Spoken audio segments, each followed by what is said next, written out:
ကူကာဒီမှာကျွန်တော်ကြီးကမ်းမလေးကမြောင်းမဂျိုးကြမလေးပြောတော့ဂျိုးကြမလေးနဲ့ဘလိုတွေကြမ်းပြောင်းမှဆိုတော့ကျွန်တော်စောက်ကြည့်လိုက်တော့ဝိဇ္ဇာလာခြင်းမှာပဲကိုဘက်ကိုဒီမှာ link ရှင်းနေပါတယ်ဆိုမှချောင်းကြီးကုန်း30နဲ့လာလုံးနားတယ်အဲ့ဒါကာကူရာပါဝင်လာတော့ကျွန်မနေပေါ်မှာ AD လေးဖွင့်ပေးလိုက်တာကာကူရာထွက်ပြေးခြင်းတော့ကျွန်မဖလက်ကိုင်းလောက်မှာချောင်းမှာကျွန်မတော့ကပ်ပေးလိုက်တာစိတ်တော့မကောင်းနိုလာမလိမ့်မလာပါဆိုမှကျွန်မစကီတူးနဲ့အမ AD လေးဖွင့်လောက်ပါ AD ကနေရမကြော်သွားပါဘူးတဲ့ကျေးဇူးတင်ပါတယ်အနီဘက်ပကူရောကိုရီဘက်ဟီရိုလိုက်တဲ့နဲ့ကိုကစတန်လေးပေးပြီး AD လေးနဲ့ကောက်တက်ပေးလိုက်တာဗောစိတ်တော့မကောင်းကာကူရာကိုတက်ဖို့လောက်ပါဆိုတော့ပကူရောစတန်လာပြီးနာပါနဲ့မေးပြီးတော့ဒါမှကျွန်မဖလက်ကိုင်းကျွန်မမရအောင်တက်ပေးလိုက်တာဗော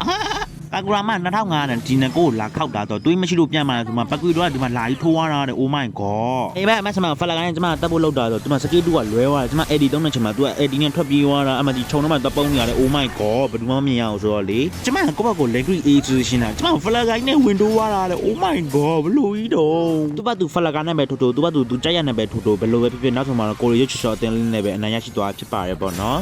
Victory ကျွန်တော် game လေးတွေကြိုက်တဲ့ဆိုကျွန်တော် like and follow လေးနဲ့ကူညီပေးကြပါအောင်ခင်ဗျာအားလုံးပဲတတအဘ